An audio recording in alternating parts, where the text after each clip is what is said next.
back down and shut your trap. It's time for Keeping It Sports with M3. Are you ready? Are you ready? Well, I'll need some beer. Are you ready? You have to ask me nicely. Come on now, don't be bashful. Are you ready?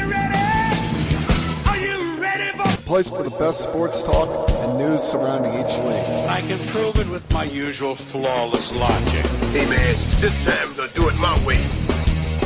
What's your name again? And now, here's your host, M3, Mike Rosansky, coming to you from Cherry Hill, New Jersey. It's time for Keeping It Sports with M3, powered by the Connecticut School of Broadcasting. Good afternoon, everyone. Hope everything's going well for you here on this Monday, the 23rd day of the month of September. I am, of course, Mike M3 Rosansky. Hopefully you all had a great weekend and are off to a great start in the week, whatever it is you may be doing right now. A lot of things on my mind today, a lot of things that I want to talk about. I'll mix in a lot of football, baseball, maybe even some basketball as we go along here, because there was some big news out of the NBA last week. But where I want to start is a couple of things with the NFL. Number one, we're clearly seeing why the preseason should be treated as more of a priority by these teams, because the performance of play, or should we say the level of play so far, has not been up to par. And when you're watching some of these players and teams running out of gas as we get to the later stages of the third quarter and the fourth quarter, it's very telling. It's very surprising. And I do think some of these injuries that we're seeing from players is due to the fact that teams are not playing their starters in the preseason. Teams are just outright terrified of their guys getting hurt. Look at the Los Angeles Rams. They've had a pile of injuries, and none of those guys played in the preseason. You know, it's one thing to play these intra-squad scrimmages during training camp, but to not get any real game action where you're actually out there, you hear the referee's whistle, you're going up against someone else in a fairly competitive environment, I think is needed for these preseason games, for these players. I'm not saying go out there and play all four quarters, but you got to get some kind of burn, break some kind of sweat, feel some kind of tension in the month of August before playing these games. That's why you see so many of these teams get off to these slow starts.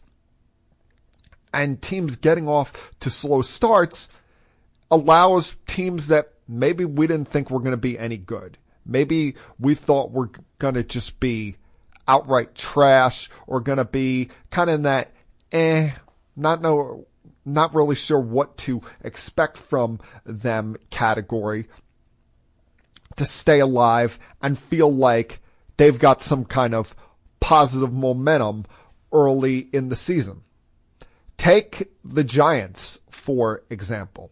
The New York Giants, there's very few fan bases that felt as miserable about their team and ready to throw everybody away after the first 2 weeks of this season than New York Giant fans. Whether it be being embarrassed by the Vikings in your home opener in week 1, then last week becoming only the second team in NFL history to lose a game in which you score 3 touchdowns, you don't allow a touchdown, and all because you did not have a kicker that could make extra points.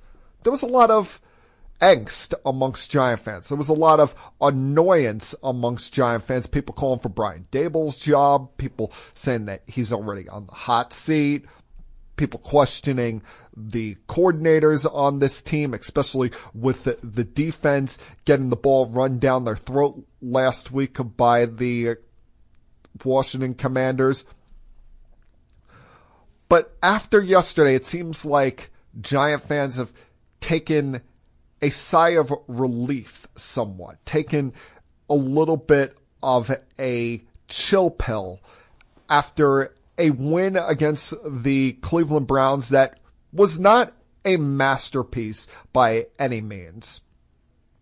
Malik Neighbors showed why he's going to be a stud and someone that Giant fans could be excited for a long time to come. I thought that the two most impressive plays from Neighbors were the touchdown in which he was able to keep his feet in bounds as he's essentially catching the ball on a full-on dive. To me, that was more impressive than that nonsense we've overrated for years with the Odell Beckham one-handed catch. And then later in the game, when Daniel Jones, who, let's face it, is not an accurate quarterback at all, he is a horrible deep ball passer, is badly overthrown wide recievers down the field by 5 or 6 yards. Neighbors actually catches up to one and deflects it, and knocks it down to prevent it from being an interception. I thought that was very heads up, very, much being a football player rather than a stat seeker, because in that kind of situation, Odell Beckham would have tried to make the play for himself and possibly whiffed on it. Whereas Neighbors was more so thinking, all right, let's prevent the interception here and keep some momentum for our team, because it was kind of a bookendish feel for Giant fans. You were disgusted with the first 5 minutes and disgusted with the final 5 minutes, but in between, you saw a lot of things you liked. You didn't like the fact that early on you fumbled the ball on the opening kickoff, but after that, Neighbors, as we said, showed out. This defense stepped up and absolutely owned Deshaun Watson, including getting 8 sacks on him. And you got to start to wonder, if you're a Cleveland Browns fan, what the hell you've signed up here with Watson. I know he was missing multiple offensive linemen, but God, he was just hideous to watch play yesterday. He's been hideous most of these games so far this season. Now, at the end, there was a lot of things where you were holding your breath as a Giant fan, whether it be Greg Joseph missing a field goal that really could have iced this game, the fact that you kind of let the Browns hang around a little bit, and that you were dealing with some injuries in your secondary and finished the game without your 2 starting corners, especially in Drew Phillips, who has looked pretty good so far this season. But you finally got the donut off the board. You finally got that first victory on the season. And now you can turn things around quickly, because you got a game coming up on Thursday against the Dallas Cowboys. The Cowboys, who have looked very far from impressive so far. In fact, you could possibly make the argument of the Dallas Cowboys being one of the bigger disappointments on the season so far, with how much they have struggled, especially in their run defense. The fact that they're bottom 5 in the league as far as rushing yards allowed per game, rushing yards total, rushing touchdowns. Now, it doesn't help when you're going up against Derrick Henry and the Baltimore Ravens, and thank God for the Ravens coaching staff finally realizing that they had Derrick Henry on the team and that they should be giving him the football a lot more than they have. But the Cowboys, you look at it, these last 2 weeks at home, to be getting their doors blown off in the fashion that they did, whether it be last week never being competitive against the New Orleans Saints and letting Alvin Kamara run the ball right down their throat. Or this week, you're down 28-6 in the fourth quarter. Lamar and Henry are just having a field day against you. And it took a lot of flukiness by the Baltimore Ravens to even allow Dallas a chance to be competitive in that game. Whether it be Justin Tucker missing that field goal early on in the fourth quarter, or in a rarity in the NFL these days, getting the recovery on an onside kick. Your quote-unquote comeback didn't even involve a lot of CeeDee Lamb. He was quiet for most of this game. I don't know whether it be him getting double-teamed or he lacked motivation and was really moody and pouty after that early 3-touchdown deficit. But this Cowboy defense provided zero pressure on Lamar Jackson. They hit the quarterback one time yesterday. Their last two games, they've allowed 72 points total. Let's rewind and include the playoffs last year. They've allowed 120 points at home in their last three games. When you're getting not a lot out of Micah Parsons, he's questioning the manhood of his teammates. You got Dak Prescott being snipey with the media, especially yelling at them as he's walking back to the locker room. CeeDee Lamb disappearing for most of the game. There's a lot of problems going on there in Big D. It's not the automatic loss for the Giants that Giant fans were probably thinking a week and a half ago. And it's not automatic that, oh, this division is just going to completely run away from you. I mean, we'll see what the Commanders do tonight on Monday Night Football against the Bengals. But the Eagles, they struggled to score yesterday against the New Orleans Saints. They were missing Brown, lost Devontae Smith in the fourth quarter, dealing with injuries on their offensive line, including being without Lane Johnson. Now, their defense finally did step up and keep Kamara in check, but they came into the fourth quarter with only 3 points on the board, and it took Saquon Barkley putting that team on his back and dragging them over the finish line. But for as much as he was the hero for the Eagles yesterday, the underrated hero for them had to be Dallas Goedert, because him breaking out that 61-yard run on 3rd and 16 with about a minute and a half to go in the game set them up for that go-ahead score, saved them from what would have been a very damning loss for them this early on in the season, with so many players on their offense injured, their defense having so many questions, but finally stepping up and performing like people thought they would.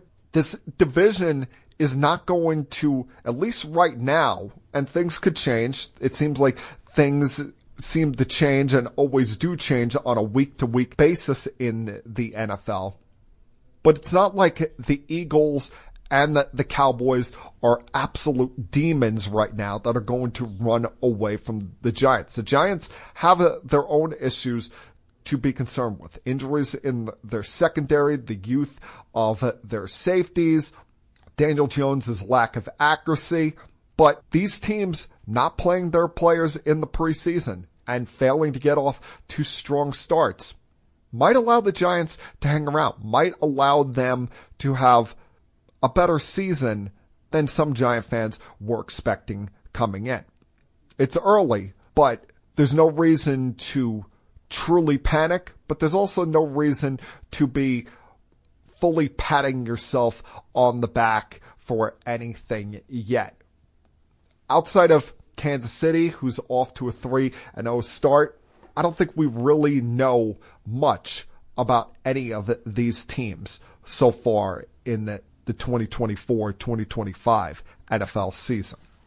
All right, going to take my first break of the podcast here, but I got a lot I want to talk about this week. Give you some thoughts on the rest of the action in Week 3, including my Jets winning on Thursday night, some teams making some interesting decisions roster-wise this week and how it could affect them long-term. Also mixing some baseball, some basketball along the way. So a lot to get to over the next at least 40 minutes or so here. We'll see how much we can cram in today. Glad you guys could join me this week. And as I tell you each and every single week at this time, please sit back, relax, hell, put your feet up if you feel like it, and continue keeping it sports with M3. I'll be back.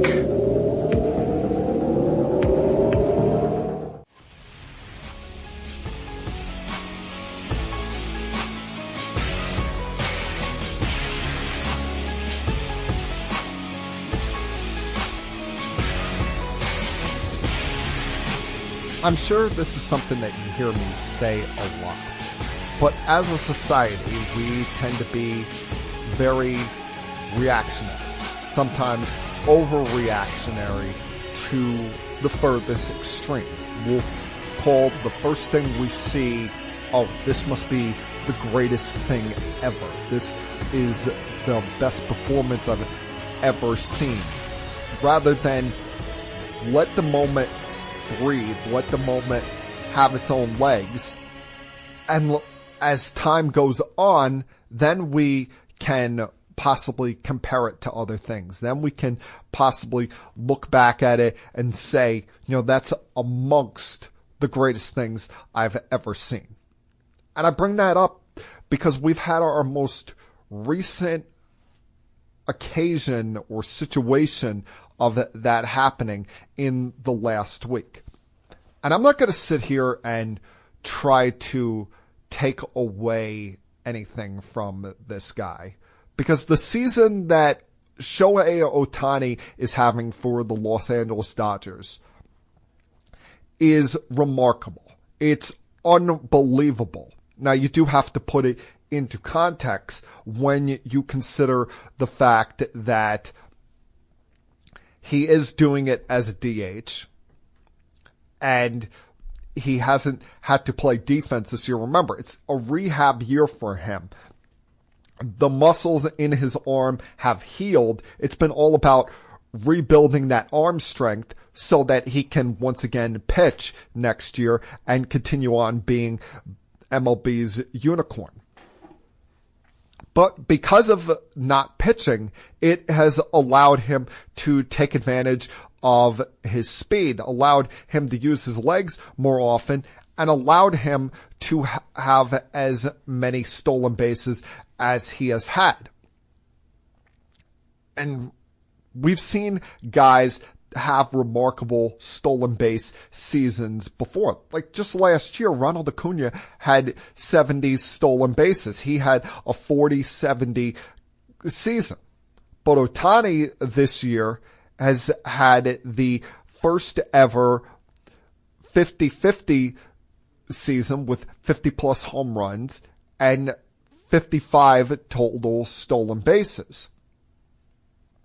And because he's a guy that continues to buck trends, do something that we've never seen before, being both a hitter and, when he's healthy, a pitcher, and being very good at both. Hell, I think he's actually a much better hitter than he is a pitcher, and that's saying a lot when you consider he has pitched at an all-star level when healthy.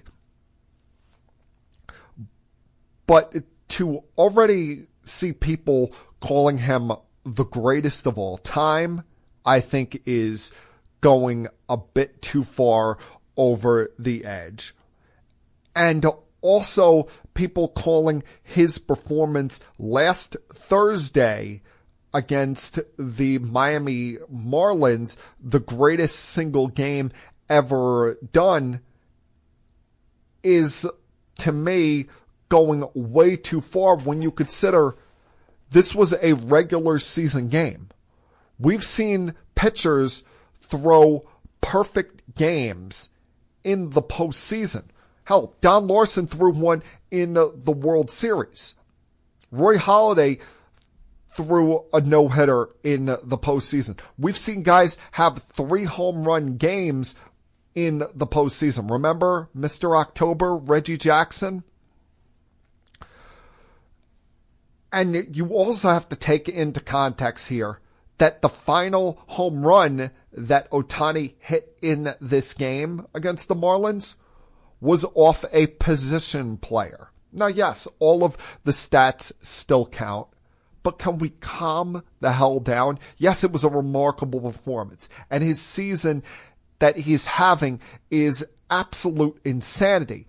We'll probably never see a season like this again, because next year when he goes back to being a pitcher, he's going to have to take care of his legs more. He's not going to be able to steal as many bases as he was doing this past year. Otherwise, he's going to be worn out and exhausted by the All-Star break, or possibly lead to another arm injury. But for people already calling him the greatest of all time, let's calm the hell down. Let's have a little bit of common sense here and just enjoy what is a remarkable season from him. And what I'm also getting sick and tired of is all of these television networks that want to compare the seasons that him and Aaron Judge are having. They're not in the same league.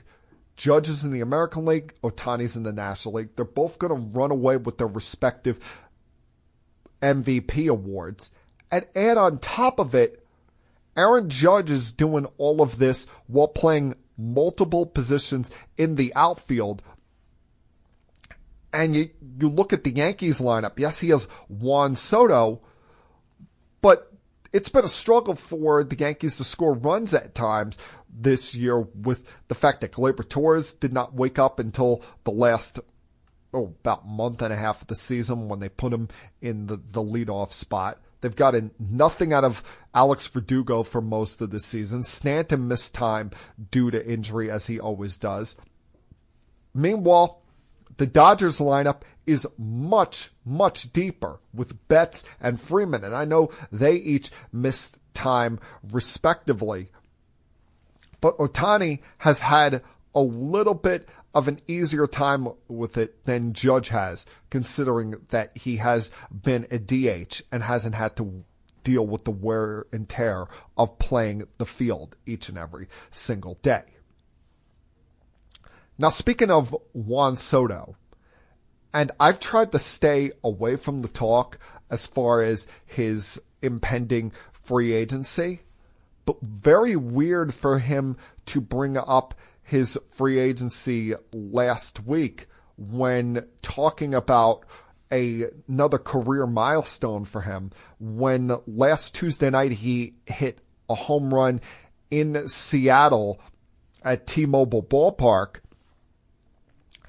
making him the only active player to hit home runs at all 30 active ballparks. And he's just 25 years old. And he, after the game, would say the following, quote, "What a better way to go into free agency with all 30 ballparks checked off my list." See, that is another glaring sign to me, folks, that any Yankee fan out there that thinks he's going to take some kind of hometown discount is out of their damn mind. They're going to have to back up the Brinks truck to go get this guy and retain his services. That's why anybody that's out there that is a fan of Gleyber Torres, Anthony Rizzo, and Alex Verdugo, you're going to have to wave those players goodbye this offseason, because all of their salaries are going to be put in that piggy bank and pushed to the center of the table to attempt to retain Juan Soto. You're going to see a lot of young players on this Yankees team next year because they're going to have to save on salary in signing what is a once-in-a-generation type talent. These kind of players don't become free agents very often. if ever. And he's going to get probably the largest contract ever seen in Major League Baseball. Possibly even larger than what Ohtani got last off season. Now, hopefully, when we're talking about that, the Yankees are sitting there celebrating World Series championship number 28. Still a lot of work to be done with that, but they've put themselves in a great position here as they are now 1 week left in the regular season at 92 and 64, hitting once again their high water mark for the year of 28 games over 500, and have built a 6-game lead in the American League East, meaning the magic number, folks, is just 1. They just need to win one more game and they clinch the division. But they'd also like to clinch that top seed in the American League to assure that if there's any series deciding games, whether it be a 5th game in the division series, a game 7 in the ALCS, would all run through Yankee Stadium, giving them that last at-bat. So there's work to be done. And right now, when I look at the Yankees, they're relatively healthy. The big concern I have with this team still is the bullpen. I know Luke Weaver has seamlessly stepped into that closer role and done a very nice job. But now they've lost Jake Cousins, possibly for a while with this pec injury. And there's just a lot of unknowns in that bullpen.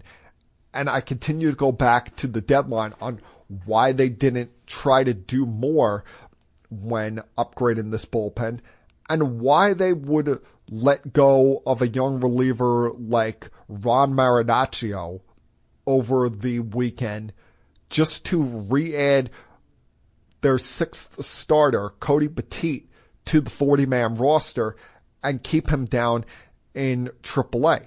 That made very little sense to me, especially when there were guys who clearly were more deserving of getting DFA'd than Ron Marinaccio. Every time I've seen Marinaccio this year, he's looked fine. He's looked like a guy where you say, this guy clearly has stuff to succeed in the big leagues. He just needs the chance to do so.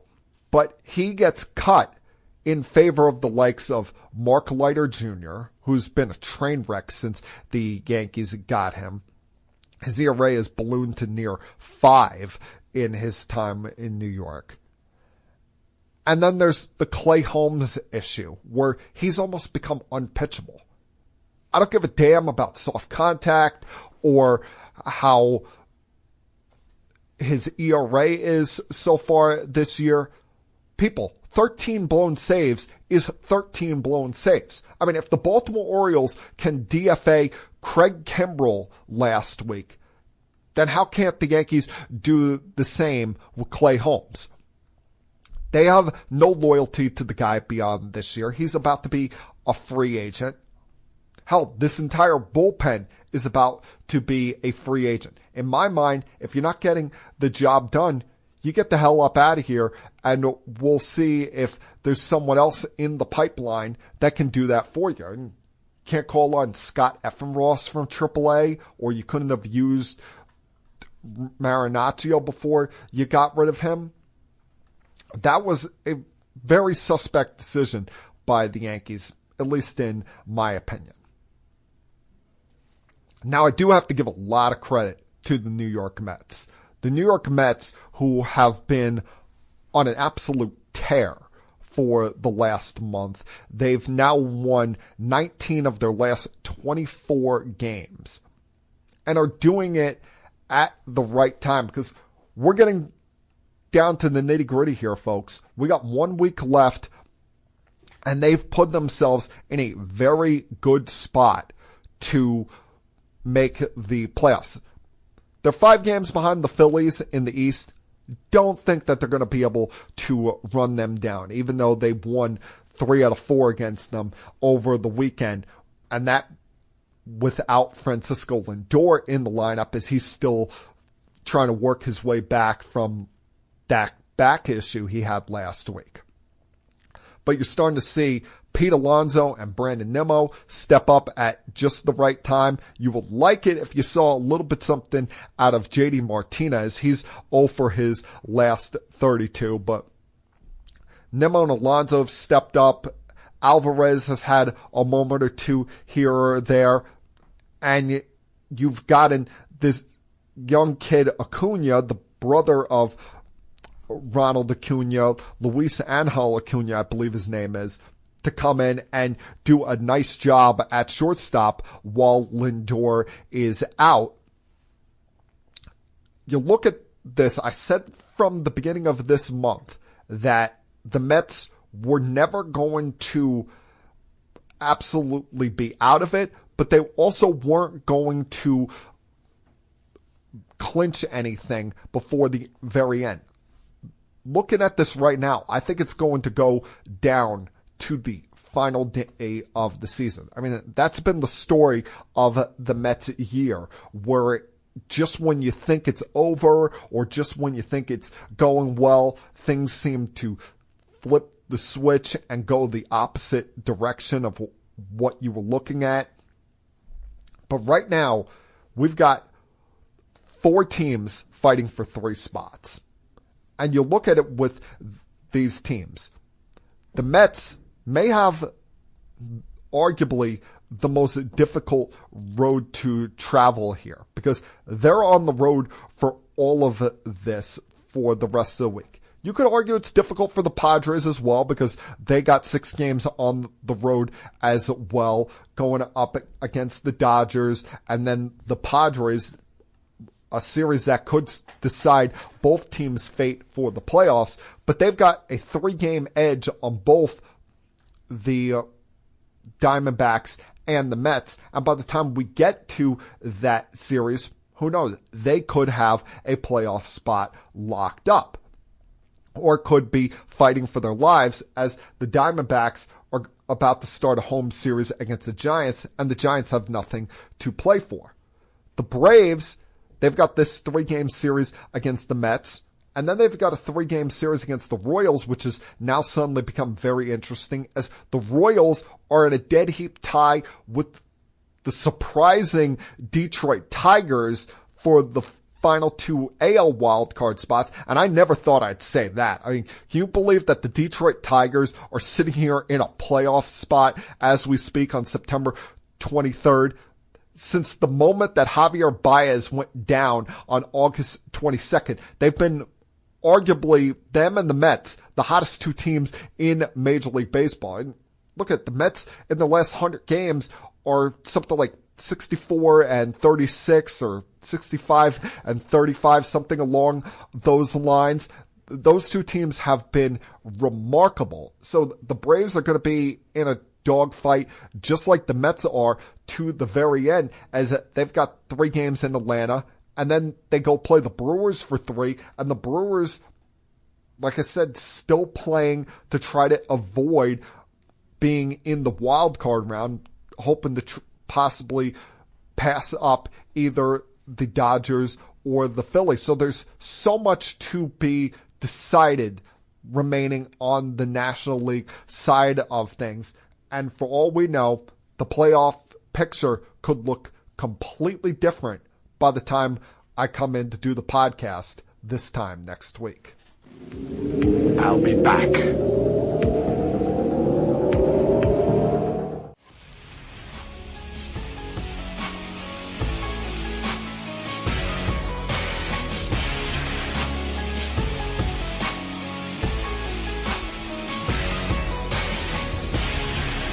Very pleased by the decision of the Miami Dolphins last week to put Tua Tagovailoa on the IR. You got to give this kid time. You got to let him go through as many physical processes as possible when it comes to concussions, because we know his history. We know that this was not his first one. The fact that he's had 3 that we know about in the last 4 years is way too much, and you have to gain as much information about this as possible before you make a decision on when he can come back, how he can come back, and do what's best for him as far as a person in the long term over what is best for your football team. And I figured it was going to be a struggle without him yesterday. It's always a struggle going up to Seattle, but going there with Skylar Thompson, who's a backup quarterback, and having the legendary Tim Boyle as your backup quarterback, it was not going to be a pretty sight. Let's face it, the Seahawks let that team hang around for the most part. The Dolphins were never really competitive. There were a lot of points that Seattle left on the board, especially with some of those turnovers by Geno Smith. This could have been more uglier than a 24-3 game. And right now, I'm sure most Dolphin players, their mindset, while they're trying their best to be positive out on the field, somewhere in the back of their mind is got to be thinking of Tua and hoping for the best for him in the long term. Now, you could call it a revenge game by Malik Willis against the Titans. I would more so refer to it as a look what you could have had game for the Packers and the Titans, because the Titans, even though Malik Willis was a third-round pick of theirs, pretty much gave up on this kid, pretty much cast him away and went all in on Will Levis. And Will Levis, we've seen each of the first 3 weeks of the season, somewhere along the way, has had a stupid turnover that has cost his team a game. Look at it. First quarter, throws a pick six to Jair Alexander, which Alexander completely deked him out on that play. Meanwhile, you look on the other side of the field and you're watching Willis go out there for the Packers while he continues to fill in for Jordan Love and show that, hey, they have a capable, quality backup that in a pinch can come in and win some football games for you. It hasn't been, Pro Bowl level performances that he's putting up, but he's being smart with the football. He's not turning the ball over and putting the Packers in the best opportunity to win some football games. And that's really all you could ask for from this kid.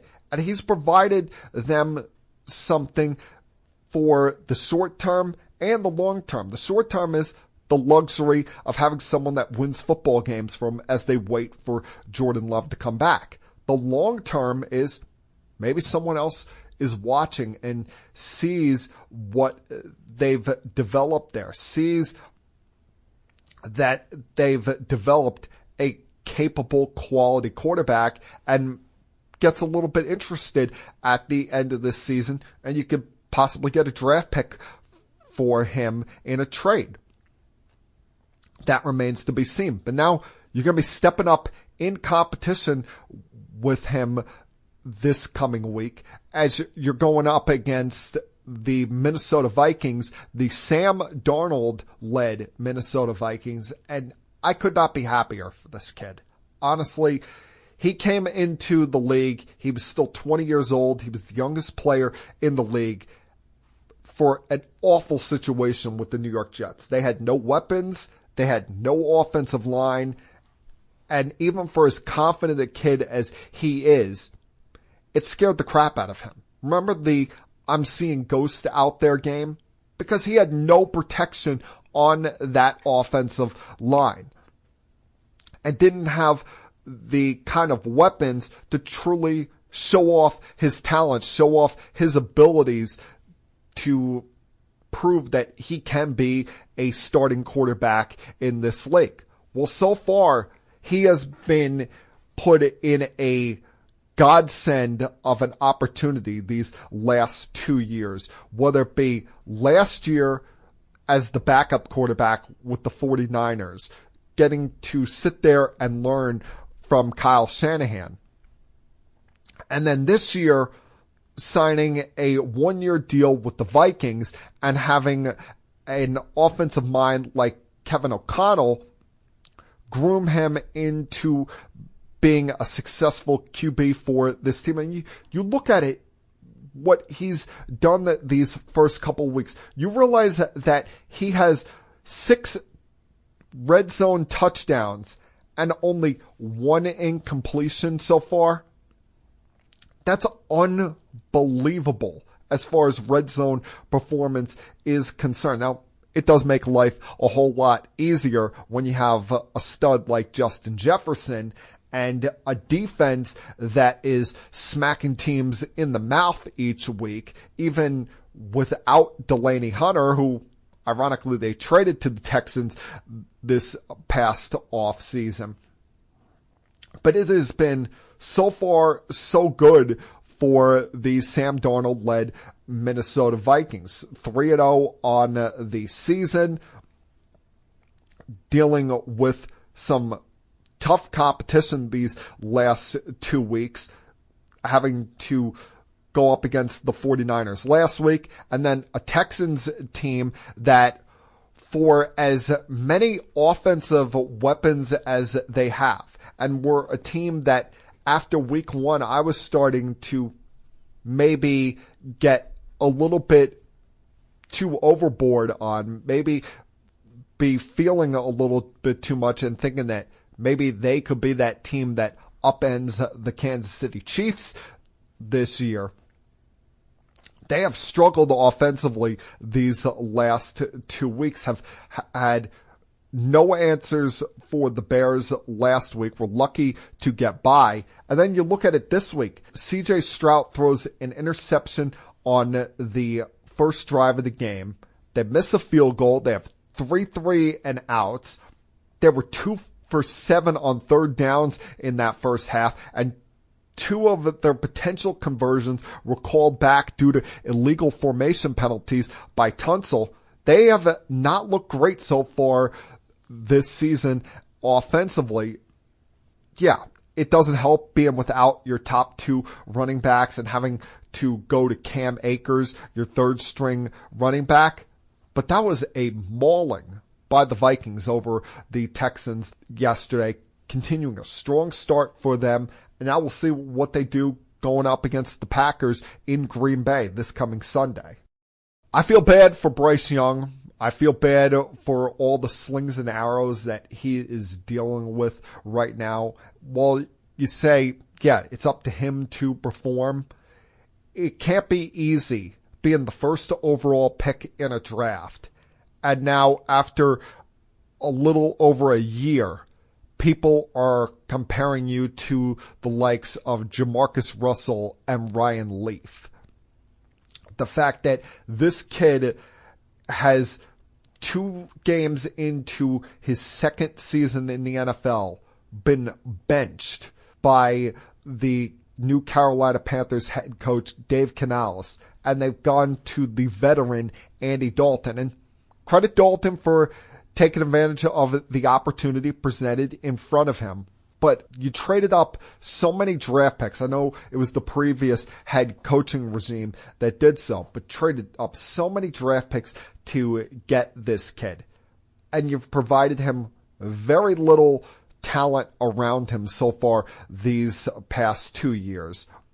He's now on his 3rd head coach, considering they fired their coach in the middle of last season. And he only played 1 drive in the preseason. I'm going to continue to hit this point home, folks.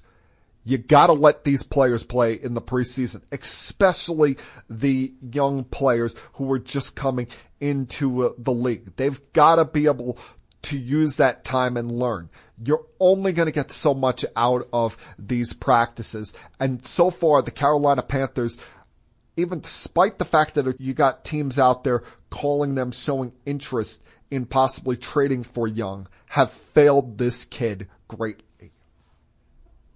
We went into the game talking about the Panthers benching Bryce Young, but it's going to be interesting to see what happens going forward when it comes to their opposition, the Raiders, as they put up forward a lackluster effort. And you see the comments after the game by Antonio Pierce saying, I think there was definitely some individuals that made business decisions and will make business decisions moving forward. Could this be a team that is already looking to cut some people, possibly trade some people before the deadline? I mean, we do remember a little rumor that was out there during the offseason about somebody on that team being on the trade block. We'll see if anything materializes from that. But to me, nobody, and I mean nobody, had a worse loss yesterday, other than maybe the Cowboys. The worst loss yesterday had to be by the San Francisco 49ers. You got off to an awesome start. You had Purdy and Jennings humming, picking apart that Rams defense. And then the ceiling just caved in on you. You fell apart in a road game that, in all honesty, felt like a home game. You saw a sea of red all throughout SoFi Stadium. And you can't even complain about injuries. You can't even say, oh, we were without McCaffrey, we were without Debo, we were without Kittle. Look at the Rams. They've got a makeshift offensive line. They're without Cooper Kupp. They're without Puka Nacua, without Tyler Higbee. Matthew Stafford is probably just being introduced to his teammates as that game is going on. You had a 14-point lead in the first quarter, a 24-14 point lead in the early stages of the fourth, and still managed to lose the game, even despite Jennings having 3 touchdown catches. And you could start to see it falling apart for them when Moody misses a 55-yarder late in this game. And then Stafford was able to pick his team up off the mat, hit Outwell for a 50-yard completion. Next play, Kyron Williams is able to tie up the game. And you got a ball game there with less than 2 minutes to go. And I have no idea what the 49ers were doing on that final drive of the game. It seemed like they were just trying to hit home run shot after home run shot. Now, they came close to having one as Ronnie Bell dropped a pass that would have put them right there in field goal position with less than a minute to go. But then their special teams collapse. Smith setting up the Rams at midfield on the following punt. And then a stupid play by DeAndre Campbell with the pass interference that put them in a very easy field goal position. Something beyond just the injuries is up with the San Francisco 49ers. It just feels like there's something that you can't quite put your finger on. I don't know if it's all of the off-season nonsense, chaos that went on with this team, but something just does not look and feel right with this team. Whether it be last week's struggles with the Vikings or this week having multiple double-digit leads and failing to come through, failing to hold on and latch on to those leads and come away with a W in a road game that felt like a home game, could be one that comes back to bite them in the future and could be one that they're looking back on later on, especially if the Rams get all of their players healthy and if the Seahawks keep on humming as they have early on in this season. We're looking up and saying, damn, we let some opportunities really pass us by. I'll be back.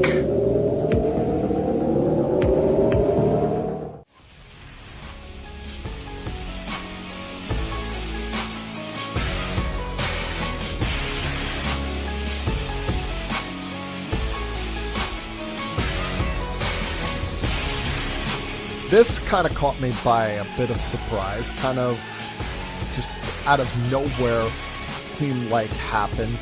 And the timing of it seems very weird, especially when you consider we're about a month and a half out from the start of the NBA season. But the well-known, well-renowned reporter for the NBA, Adrian Wojnarowski, has announced that he is retiring from ESPN, retiring from the NBA news-breaking business, however you want to title it, to now become the general manager at his alma mater, St. Bonaventure. And the general manager position at colleges has kind of become a big deal, especially within recent years, the transfer portal and the NIL deals that players have. So you're very much managing those programs like they're a professional sports team. But he's only 55 years old. It's not like he's an old man here. The fact that he's retiring from the broadcast business before the well-renowned Peter Gammons of MLB did is astonishing to me, is something that I found very surprising. But this guy broke news before anybody. Like, before something even became a scent in the air, became even a whisper, Woj was the first one to report it. Why, for the better part of 20 years in this social media age, we would refer to things as a quote-unquote Woj bomb when NBA news broke on Twitter or Instagram. He was always, or I shouldn't say always, sometimes someone else had things, but more times than not, he was the guy that broke the news. And even when we heard some rumblings, we heard a rumor, it was always, we gotta wait, we gotta see if Woj is reporting this, gotta hear his reports on this. He started off previously working for Yahoo Sports and the Record in Bergen County, New Jersey, and he became kind of a pain in the ass for ESPN to deal with because he was always beating their guys to the punch. So much so that finally in 2017, they backed up the brick truck and like, Woj, you gotta come work for us. We can't beat you. You might as well join us. Now there is, and I don't like hearing this, rumblings coming out there that they felt he was holding certain other broadcasters or certain other people's careers back and kind of fell out of favor with some of those running ESPN recently, with some of the other contracts that were signed, whether it be the likes of Stephen A. Smith or Pat McAfee. A lot of details that I really don't want to divulge into and probably are not my business to. But damn, it's going to feel very weird now when NBA news breaks and sitting there wondering, all right, when's the Woj bomb for this going to happen on Twitter or Instagram? But he's had a remarkable career, and I hope that he enjoys what he's doing going forward at St. Bonaventure. Now, far be it from me to criticize someone getting their money. Because, hey, you only have a certain length of time in this thing we call life. When you have the chance to, go get yours. As long as you're doing it in the right way, you're not, stealing it from someone or causing some kind of harm to someone else's potential earning powers in getting it. I'm all for someone getting their bag. But the Philadelphia 76ers, at some point, don't you got to see something from Joel Embiid with all the money that you're throwing at him? They just locked him up to another extension this past week, giving him 3 more years at $193 million. That means it's going to push his career earnings to over $500 million, joining the likes of LeBron James, Steph Curry, and surprisingly Paul George as the 4th highest in NBA history. And while he's a remarkable talent, there's a reason why he was 3rd overall in the draft 10 years ago and has put on some remarkable performances, albeit in the regular season.